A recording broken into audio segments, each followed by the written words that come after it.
시련과 위기 앞에서 겪는 고통에는 누구나 차이가 없습니다. 그러나 그 시련 앞에서 어떻게 반응하는가, 이 반응에 대한 문제는 각각 모든 사람들이 다 다릅니다. 서울대 김난도 교수를 중심으로 몇 년 전부터 해마다 출판되어져 나오는 책이 있습니다. 트렌드 코리아라는 책인데 해마다 이 새해를 전망하는 키워드들을 제시합니다. 2021년 키워드는 이 책에서는 카우보이 히어로라는 단어로 선정을 했습니다. 코로나19라는 팬데믹 속에서도 평정심을 유지하고 현실을 직시하되 우리 모두가 희망을 잃지 말자는 의미를 그렇게 표현을 했던 것입니다. 2021년은 신축년 소띠의 해라고 이야기를 하지요. 여러분, 이 소라는 단어가 이탈리아어로 보게 되면 바카라는 단어입니다. 이 바카는 우리가 그토록 바라고 있는 이 백신의 어원의 단어이기도 합니다. 그러니까 날뛰는 소를 길들이는 카우보이처럼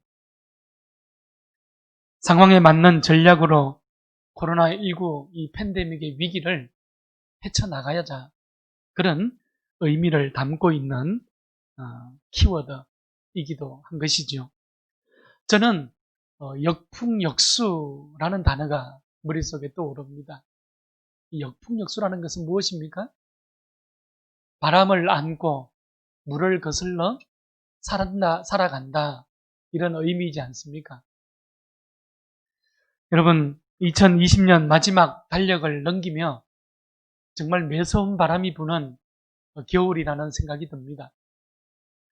코로나19 바이러스는 우리 일상생활 속에서 사회적 가치와 또 우리의 생활의 양태들을 흔들어 놓았습니다. 온 나라가 경제가 정치, 문화, 가치 판단이 달라지는 그러한 기준들을 우리가 바라보면서 그런 현상들을 우리는 이미 체험하면서 살아가고 있는 거죠.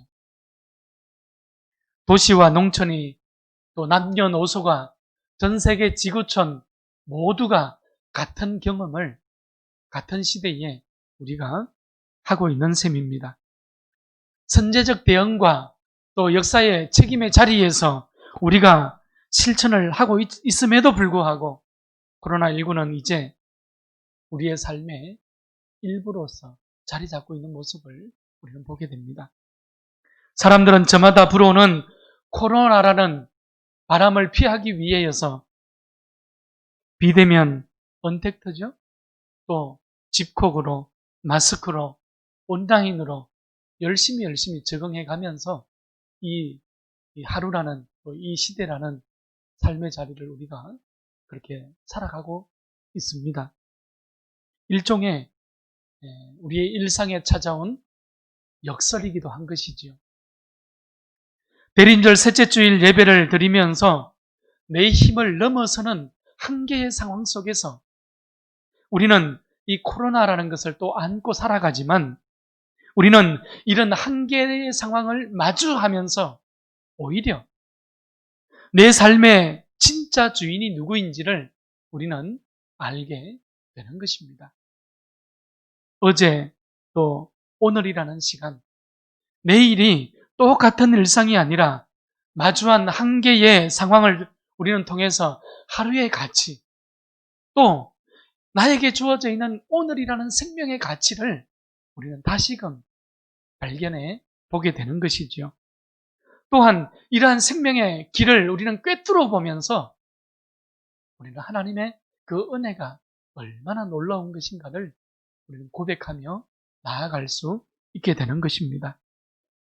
마치 회오리 바람과 같이 불어오는 이 광풍, 코로나 강풍이지요. 경제적 광풍, 위기의 강풍, 불안과 두려움의 광풍 속에서도 내 믿음을, 내 삶의 자리를 하나님의 말씀이라는 희망의 자리 앞으로 다시금 되돌려 세우는 우리 모두의 삶의 자리가 될 수 있기를 축원합니다. 여러분, 예수님은 지난주 말씀이었죠. 배를 타고 제자들과 함께 갈릴리 호수 저편으로 건너가자고 요청하셨지요. 그런데 뜻하지 않게 갑자기 돌아오는 광풍, 그러니까 그 돌풍을 이제 만나게 된 것입니다. 이스라엘 최북단에 있는 헐몬산이라고도 하지요. 그 높은 산에서 만년설이 있는 차가운 공기가 내려오면서 이 갈릴리의 따뜻한 공기와 만나서 종종 예상치 못하는 바람이 지금 불어온 것입니다. 그래서 갑자기 불어온 광풍으로 인해서 배 안에는 물이 가득하게 찼고 제자들은 대혼란의 상황을 맞이했죠. 위기입니다. 불안해진 것입니다. 죽기 일보 직전까지 나아갔습니다. 일순간에 그들은 죽음의 공포에 휩싸여진 거예요. 그러나 예수님께서 바람과 파도를 꾸짖으셨습니다. 잠잠하라, 고요하라. 할렐루야. 여러분, 지금 제자들은 바람과 파도까지도 순종하게 하시는 창조주와 내가 지금 맞닿아 있다는 사실을 깨닫게 됩니다. 제자들은 갈릴리 바다를 건너가는 이 작은 배의 선장이 온 만물과 온 우주를 통치하고 계시는 바로 예수 그리스도, 그 예수님의 현존을 지금 경험하고 있는 자리가 되었던 거예요. 놀라운 경험이죠. 오늘 이 거룩한 주일 아침에 예배의 자리에 나온 우리에게도 지금 예배하는 이 자리가 창조주와 맞닿은 자리가 되고 예수 그리스도의 현존을 경험하는 놀라운 자리가 되어질 수 있기를 축원합니다. 예수님과 제자들은 이런 경험을 뒤로하고 이제 오늘 본문이지요. 15장 1절 말씀을 보게 되면 갈릴리 호수 동편 그라사 지역에 이제 도착하였다고 성경은 우리에게 기록해주고 있습니다. 마태복음에서는 이 그라사 지역을 가다라 지역으로 기록을 하고 있는 것도 우리는 눈여겨볼 수 있게 되는 것이지요. 자, 그런데 여기서 더러운 귀신 들린 사람을 예수님은 만나고 있습니다. 광인이지요. 여러분, 거친 광풍을 뚫고 어렵게 겨우겨우 그라사 지역에 도착했는데 또 광인을 지금 만나고 있는 거예요. 우리도 살아가다 보면 한 고비를 넘기니 또 다른 고비가 찾아오지 않습니까? 한 언덕을 힘겹게 그 언덕 위에 올라섰는데 또 다른 언덕이 기다리고 있기도 합니다. 그게 우리의 삶의 모습이지요. 그라사 지역에서 만난 사람은 더러운 귀신이 들린 광인이었다고 오늘 본문은 우리에게 말씀하지요. 여러분, 무슨 말입니까? 어둠의 영에 사로잡혀 있다는 거예요. 그 영이 하나님의 형상이 일그러진 채 살아가고 있는 존재였다 이 말입니다. 여러분, 하나님께서 원래 인생을 창조하시면서 주신 복을 잃고 살아가고 있는 그런 안타까운 삶의 모습이 바로 그 한 영혼이었다고 우리에게 말씀하고 있는 것이죠. 하나님께서 창세기 1장에서 6째 날에 사람을 창조하시고 복을 주셨지 않습니까? 하나님이 자기 형상 곧 하나님의 형상대로 사람을 창조하시되 남자와 여자를 창조하시고 하나님이 그들에게 복을 주시며 하나님이 그들에게 무엇을 주셨어요? 복을 주시며 하나님이 그들에게 이러시되 생육하고 번성하여 땅에 충만하라 땅을 정복하라 바다의 물고기와 하늘의 새와 땅에 움직이는 모든 생물을 다스리라. 여러분, 그리고 창세기 1장 31절 말씀에 가보게 되면 이 모든 사역이 끝나고 하나님이 보시기에 심히 좋았더라. 하나님이 보시기에 심히 좋았다고 성경은 바로 그 하나님의 복 주신 세상과 한 영혼, 우리 사람을 향하여서 말씀하고 있는 하나님의 모습을 우리는 보게 되는 것이죠. 그라사 지방에서 무덤 사이에 살면서 광인으로 불렸던 이 한 사람은 사람들의 힘으로는 더 이상 제어조차 할 수 없는 상황에 이르렀습니다. 여러분, 때로는 고랑과 쇠사슬로 그를 묶어 나왔지만 고랑을 깨뜨리고 쇠사슬을 끊어버렸지 않습니까? 여러분, 그리고 밤낮 무덤 사이에서 소리를 지릅니다. 자기 몸을 해치며 살아가고 있어요. 귀신에게 묶였고 쇠사슬에 묶여서 살아가는, 그러면서 무덤이라는 철저하게 부정한 지역에서 그는 부정한 귀신에게 사로잡혀 부정한 삶을 살아가고 있었던 거예요. 여러분, 귀신에게 묶였고 쇠사슬에 그 육신도 묶여서 철저하게 봉쇄된 삶을 살아가고 있었다는 것입니다. 인생의 가장 밑바닥에서 서 있는 불쌍한 인생이지요.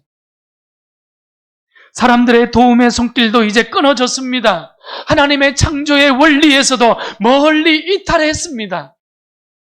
더 이상 희망도 소망도 빛도 없는 삶을 살아가고 있습니다. 비참한 인생의 모습이죠.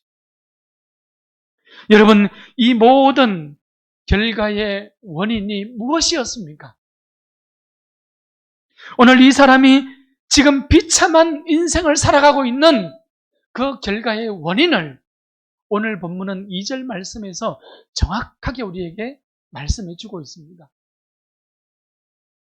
더러운 귀신 들린 사람이라고 기록하고 있기 때문입니다. 여러분, 악령에게 지금 사로잡힌 인생이에요. 사람의 힘으로, 문명의 힘으로, 과학의 힘으로, 의술의 힘으로는 더 이상 어찌할 수 없는 처절한, 비참한 그 인생의 모습을, 그 상태에 빠져 있는 모습을 우리에게 보여주고 있는 거예요. 왜 그렇습니까? 영적인 일이기 때문이지요. 여러분, 하나님이 없는 세상이, 하나님이 없는 인생이 얼마나 비참한 인생인지 오늘 본문은 우리에게 정확하게 보여주고 있는 거예요. 하나님이 없는 인생이, 하나님이 없는 세상이 얼마나 비참한 인생인지를 정확하게 볼 수 있기를 바랍니다. 그러니 여러분, 오늘 이 거룩한 주일에 하나님께 나와서 우리가 예배하는 이 자리가 얼마나 복된 자리입니까? 하나님을 찬송할 수 있으니 얼마나 감사한 일입니까? 하나님의 말씀 위에 굳게 서서 비록 광풍이 불어오고 산 너머에 또 산이 나오는 인생길이지만 산소망에 비치신 예수님만을 따라가는 우리 모두의 삶이 될 수 있기를 축원합니다. 여러분, 이제 놀라운 일이 일어나고 있는 거예요. 6절 말씀으로 가보십시오. 6절입니다. 그가 멀리서 예수를 보고 달려와 절하며 큰 소리로 부르짖어 이르되 지극히 높으신 하나님의 아들 예수여, 나와 당신이 무슨 상관이 있나이까? 원하건대 하나님 앞에 맹세하고 나를 괴롭히지 마옵소서 하니, 이는 예수께서 이미 그에게 이르기를 더러운 귀신아 그 사람에게서 나오라 하셨습니다. 여러분, 예수님은 더러운 귀신에게 눌린 그 광인을 향하여서 이미 더러운 귀신아 그 사람에게서 나오라 명하셨던 거예요. 죽지 아니하고 사는 길은 돌아서야 하는 것입니다. 여러분, 회복의 길, 복된 소망의 길은 예수께 돌아서는 길뿐이라는 거예요. 할렐루야. 여러분, 세상은 많은 길이 있다고 우리에게 유혹합니다. 그러나 성경은 이 한 가지의 방법 외에는 없다고 우리에게 단호하게 선언하고 있는 것입니다. 마가는 오늘 6절 말씀에서 귀신이 예수께 와서 절했다고 기록하고 있지 않습니까? 여러분, 절했다는 것은 헬라어로 보게 되면 프로세큐네션이라는 단어입니다. 하나님 앞에 와서 항복했다는 거예요. 하나님께 와서 자신의 모든 것을 굴복시켰다. 이것이 프로세큐네션이라는 단어입니다. 또 8절로 가보십시오.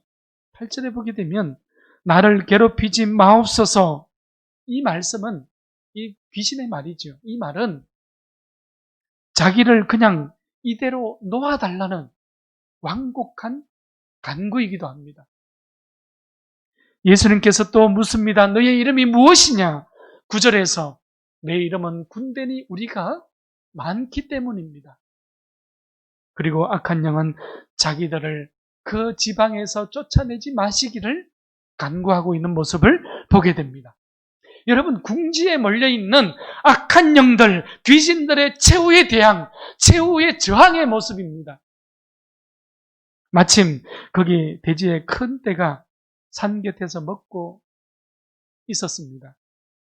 군대 귀신은 예수님께 우리를 돼지떼에게로 들어가기를 허락해달라고 요청하지요. 여러분, 군대라는 말은 헬라어로 레기온이라는 단어입니다. 이 레기온은 로마의 한 개의 사단, 그러니까 이 뭐라고 얘기하죠? 군단이라고 얘기해 봅시다.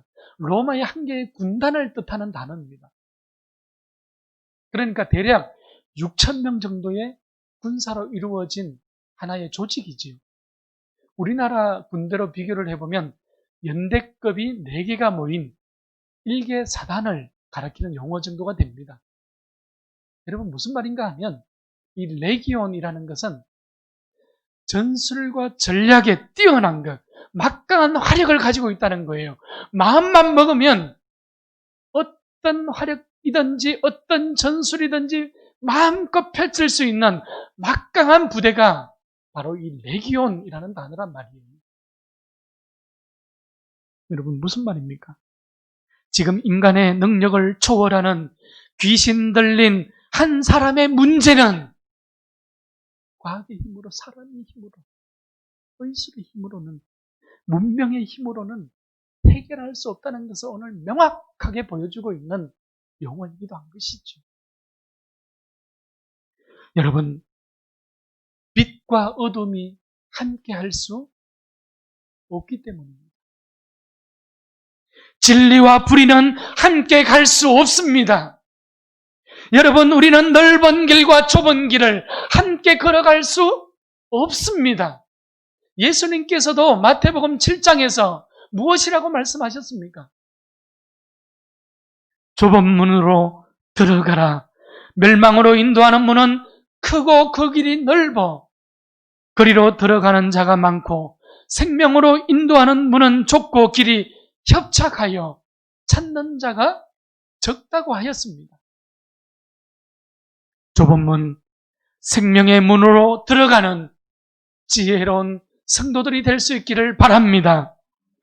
예수님은 이제 더러운 레기온 군대 귀신을 그 사람에게서 나와 돼지떼에게로 들어가기를 허락했습니다. 자, 여러분, 더러운 귀신들이 이 광인에게서 나와 거의 2,000마리쯤 되어지는 돼지떼에게로 들어갑니다. 그리고 비탈길로 내리달아서 바다에 몰사합니다. 2,000마리나 되는 돼지가 죽었다는 것은 그만큼 많은 귀신들이 그 한 사람에게, 그 한 사람 안에 있었다는 것을 우리에게 보여주는 장면이기도 한 것이죠. 이제 광인은 15절 말씀을 보십시오. 옷을 입고 정신이 온전하여 앉아 있습니다. 예수님 곁에 앉아 있는 것이죠. 큰 광풍이 잔잔하게 된 것과 같이 마찬가지로 광인이었던 이 사람이 지금 온전하게 되어서 예수님 앞에 앉아 있는 모습입니다. 사람의 한계를 넘어선 광풍을 통제하고 다스리시는 예수님, 또한 사람의 힘으로 억제할 수 없는 군대 귀신 들린 그 광인을 잠잠하게 하시고 온전함으로 회복시키신 예수님. 여러분, 이 두 가지의 사건은 예수님께서 만물과 하늘, 그러니까 물질 세계와 영의 세계를 다스리시고 통치하시는 분이 바로 우리 예수님이시라는 사실을 분명하게 보여주는 놀라운 사건이 되고 있는 거예요. 그라사 지역 사람들은 이 소문을 듣고 놀라고 있죠. 놀랐습니다. 그러나 사람들은 예수님의 놀라운 기적을 보고도 예상 밖의 반응들을 하고 있습니다. 예수님이 그라사 지방에서 떠나주실 것을 요청하고 있는 거예요. 여러분, 사람들은 이 광인에서 온전하게 회복되어진 한 사람에게는 관심조차 없는 것처럼 보입니다. 단지 돼지떼가 몰살당했으니 물질적으로 손해본 것에만 관심이 있습니다. 예수님은 어떻습니까? 한 생명이 돼지 2,000마리보다도 더 소중한 것으로 보신 반면에 사람들은 여러분 그저 그만큼 손해봤다고 생각하고 있는 것이죠. 이제 광인에서 온전히 회복된 한 사람은 예수님과 함께 배에 오르기를, 예수님과 함께 하기를 간구하고 있습니다. 그러나 예수님은 19절 말씀이지요. 허락하지 아니하시고 그에게 이르시되 집으로 돌아가 주께서 내게 어떻게 큰 일을 행하사 너를 불쌍히 여기신 것을 내 가족에게 알리라고, 전하라고 요청하고 있습니다. 이제 더 이상 광인의 삶이 아니라 예수 그리스도께서 허락해 주신 그 기적의 사건의 증인으로서 살아가라고 요청하고 있는 말씀이기도 합니다. 예수님의 행적을 따라서 일어난 그 놀라운 기적의 한가운데에 서 있던 한 사람으로서 산 증인으로 오늘 살아가라고 주님께서는 이 한 사람에게 요청하고 있는 것이죠. 여러분, 말씀을 정리합시다. 오늘 마지막 절 말씀을 보게 되면 귀신 들렸던 한 사람은 이제 데가볼리 지역에 가서 이 기적의 사건을, 자신의 체험한 경험을 하나님께 알리고 있습니다. 데가볼리는 이 거라사 지역을 포함한 그 주변에 있었던 13개의 도시 지역을 통틀어서 일컫는 용어가 거라사라는 이름이었습니다. 이방 도시를 이야기하는 것이에요. 여러분, 그 철저하게 고립되어서 귀신과 쇠사슬에 매여 묶여서 살아갔던 한 광인이 이제 예수님을 만남으로써 온전하게 되었지 않습니까?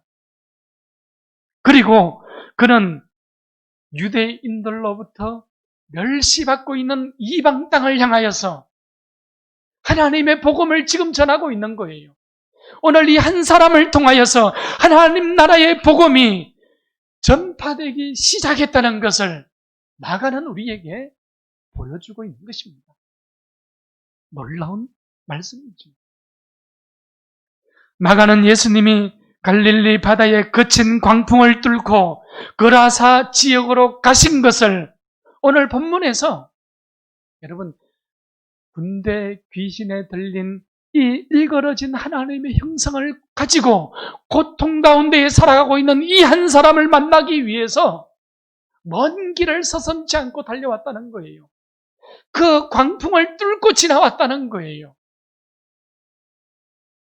오늘 21절 말씀을 보게 되면 예수님은 곧장 다시 배를 타고 가버나움으로 돌아가고 계십니다. 여러분, 이 거라사 땅으로 오시기 전에 있었던 그 땅이 가버나움이었지 않습니까? 무슨 말입니까? 지금 예수님께서는 의도성을 가지고 그라사 지역으로 오셨고, 예수님께서는 의도성을 가지고 하나님의 형상이 일그러진 채 살아가고 있는 한 영혼을 만나 주셨고, 예수님께서는 의도성을 가지고 그 한 영혼을 광인의 삶이 아니라 증인의 삶을 살아갈 것을 지금 요청하셨고, 새로운 신앙의 길을 열어주고 계신다는 것을 우리는 보게 되는 것입니다. 여러분, 오늘 예수님은 우리가 이 시대를 살아가면서 만물, 우주 만물을 통치하시는, 현존하시는 예수님의 증인으로 서기를 요청하고 계십니다. 여러분, 예수님께서는 우리를 하나님의 나라의 증인으로, 구원받은 믿음의 증인으로, 성탄의 거룩한 증인들로 살아갈 것을 요청하고 계시는 것이죠. 우리 널푸른 교회가 이 시대에 한 생명을 천하보다 귀하게 여기는 예수님의 행적을 따라 우리도 그렇게 살아가며 하나님의 나라를, 복음을 전하는 거룩한 믿음의 행진이 멈춰서지 않는 우리 모두의 삶의 자리가 될 수 있기를 축원합니다.